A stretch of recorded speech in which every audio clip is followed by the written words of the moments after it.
د کال هغه میاشت را روانه ده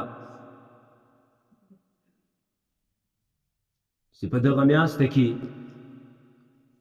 الله تعالی علی الاعلان د خپل رحمت د خپل مغفرت او له جهنم څخه د جهنميانو مسلمانانو د نجات اعلان کړی ده. د دغه میاشتې استقبال باید هر مسلمان په دې انداز وکړي چې بیا چیرته دا میاشت ووته مسلمانان افسوس او ارمان نه ورپسې وکړي. علماو د دغه میاشتې د استقبال لپاره ډیر ښایسته مثال ذکر کړی. وایي تاسو فرض کړئ چې په یو ګانټه یا دوه ګانټو کې ستاسو کور ته د دنیا تر ټولو معزز شخصیت په طور د میلمه باندې را روان دی، له تاسو سره میلمه کیږي، نو تاسو د دغه میلمه لپاره څه کوئ؟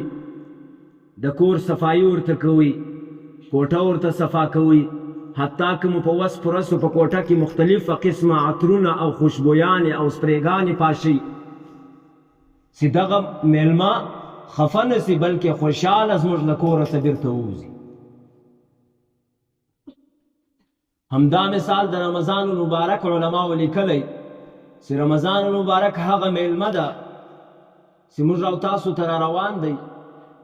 باید موږ او تاسو د دغه رمضان المبارک لپاره تر وار له مخه خپل زړونه صفا کو، خپل زړونه ورته راجارو کو، په خپلو زړو کې چې ممکن بغض حسد له مسلمانانو سره پروت دی هغه تر رمضان مخکې ختم کو.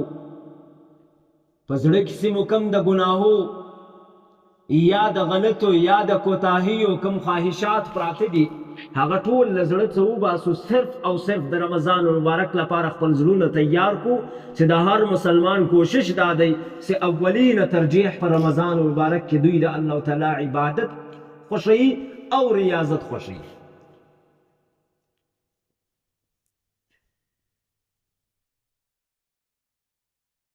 د دغه میاشتې په اړه باندې الله جل شانه په قرآن کې فرمایي وَيَا أَيُّهَا الَّذِينَ آمَنُوا كُتِبَ عَلَيْكُمُ الصِّيَامُ كَمَا كُتِبَ عَلَى الَّذِينَ مِنْ قَبْلِكُمْ.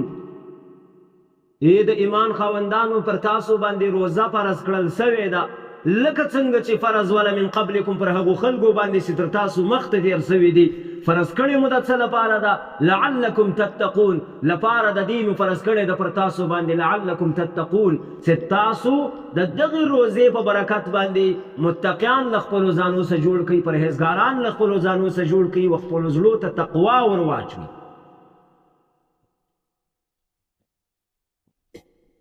تقوا وڅه ته وایي؟ امام بیضاوي رحمه الله لیکلي وایي تقوا پر درې قسمه ده. یوه ادنا تقوا ده، یوه اوسطه تقوا ده، یوه اعلا تقوا ده. ادنا تقوا ده داسې مسلمان له شرک څخه و اسلام ته راواړي، کلمه د لا اله الا الله محمد رسول الله وایي.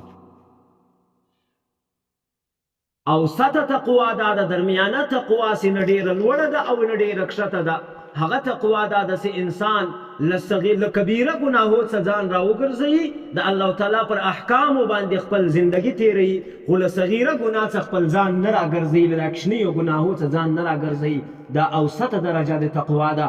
او اعلا درجه د تقوا بیا دا ده چې انسان د الله تعالی احکامو ته خپله غاړه کښېږدي، له هر قسمه ګناه څخه کبیره ده که صغیره ده له ټولو څخه خپل پرهیز وکړي. دغه د تقوا اعلا درجه ده چې د رمضان المبارک د میاشتې په برکت د روژو په برکت باندې الله جل شانه مسلمانانو ته دا تقوا ور نصیب کوي.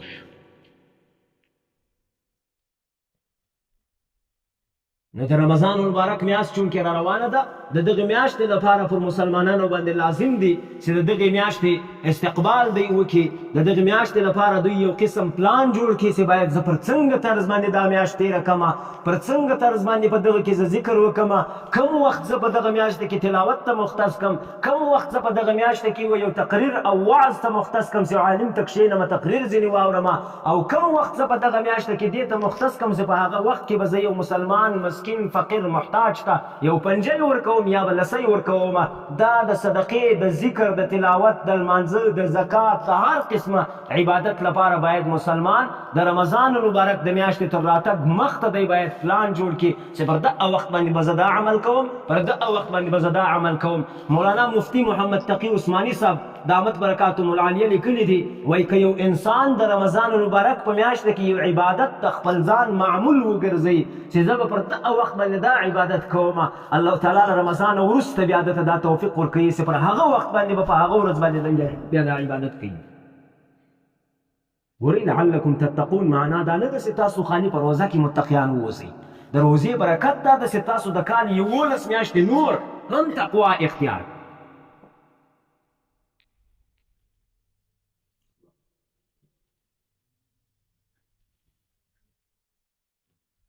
باید مسلمانان د رمضان المبارک د میاشتې مخکې خپل معمول خپل ټایم ټیبل معلوم کړي.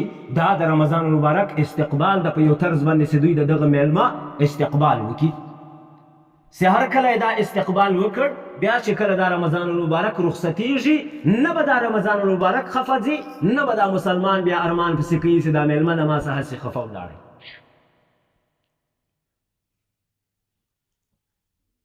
خاص کر د رمضان المبارک په میاشت کې والدینو ته دا نصیحت ده، والدینو مور پلار ته دا تقریر ده، دا وعظ ده چې تاسو خپل اولاد د روژې پر نیولو باندې وهڅوئ چې دوی خامخا د روژې نیول وکړي، روژه ونه خوري.